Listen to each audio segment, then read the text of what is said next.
जादुई ईंट। एक गांव में मटरू नाम का एक गरीब मजदूर अपनी पत्नी के साथ रहता था। वो बड़ा मेहनती और ईमानदार था। वो एक छोटे से झोपड़ी नुमा घर में रहता था। गरीबी की मार झेलते हुए उसकी जिंदगी बीत रही थी।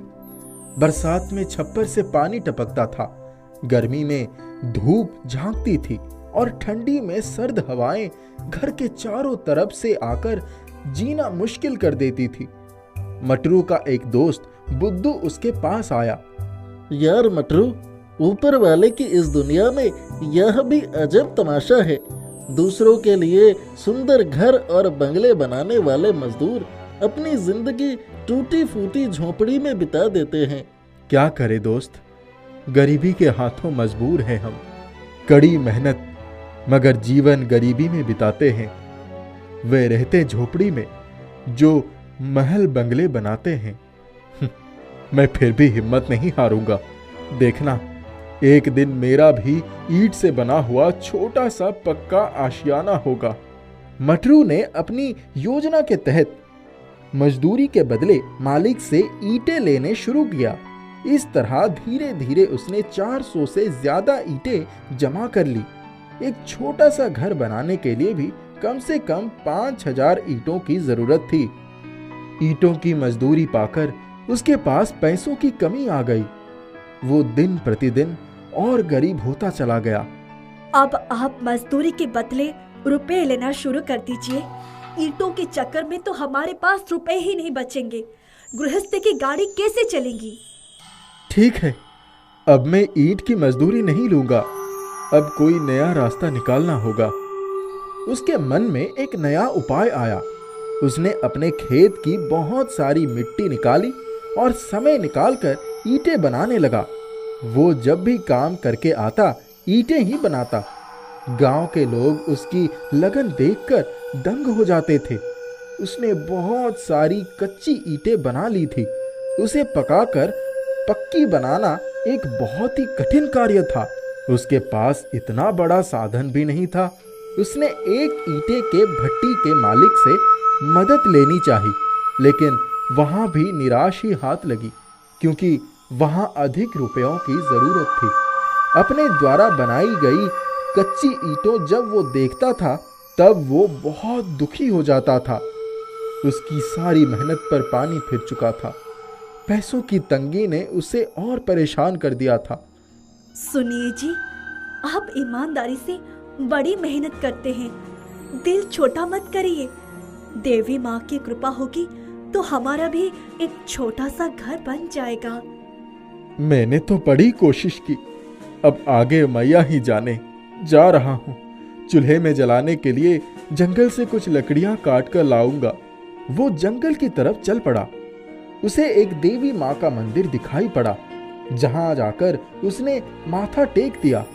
हे देवी माँ, मैं अपने लिए एक छोटा सा घर बनाना चाहता था, लेकिन तमाम कोशिशों के बावजूद सफल ना हो सका। मुझे अब कोई मार्ग नजर नहीं आ रहा है।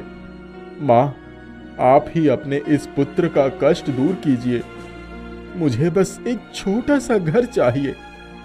देवी माँ के हाथों से एक फूल नीचे एक ईंट पर गिर पड़ा।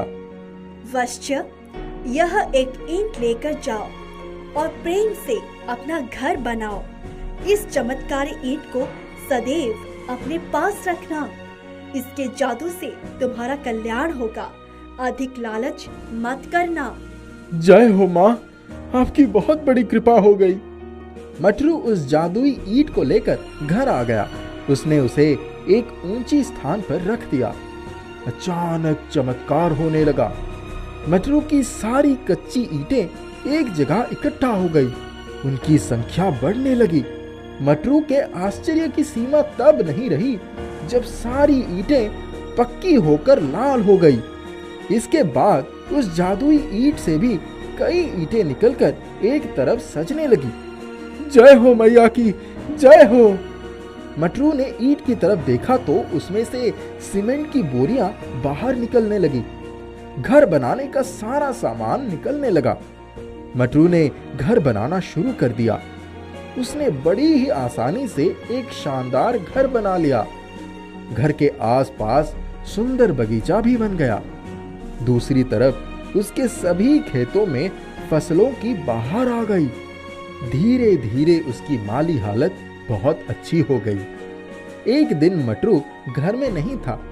उसकी पत्नी ईंट के पास बैठ गई और कहने लगी, हे ईंट महारानी, हमारे लिए कुछ रुपए, पैसे और गहने दे दो। ईंट से निकलकर एक रुपए और गहनों की थैली सामने आ गई। मटरू की पत्नी की लालच बढ़ गई। मुझे बहुत रुपया चाहिए। ईंट से रुपए बाहर निकलने लगे और वे मटरू की पत्नी के चारों तरफ इकट्ठा होने लगे। मटरू की पत्नी डर गई। वो उसी रुपए के बीच में दबने जा रही थी। इतने में मटरू वहां पहुंच गया। वो भी बहुत डर गया। बचाओ, हाय बचाओ, बचाओ। हे देवी मैया, ये रुपयों का खजाना बंद कर दीजिए, इसे वापस ले लीजिए।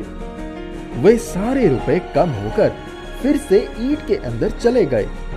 मटरू की पत्नी दौड़कर मटरू के पास पहुंची और रोने लगी। देवी मैया ने हमें बहुत कुछ दिया है। लालच करना अच्छी बात नहीं है। तुम्हारी लालच तुम्हारे प्राण भी ले सकती थी। अब हम कभी लालच नहीं करेंगे और परिश्रम करके ईमानदारी की रोटी खाएंगे।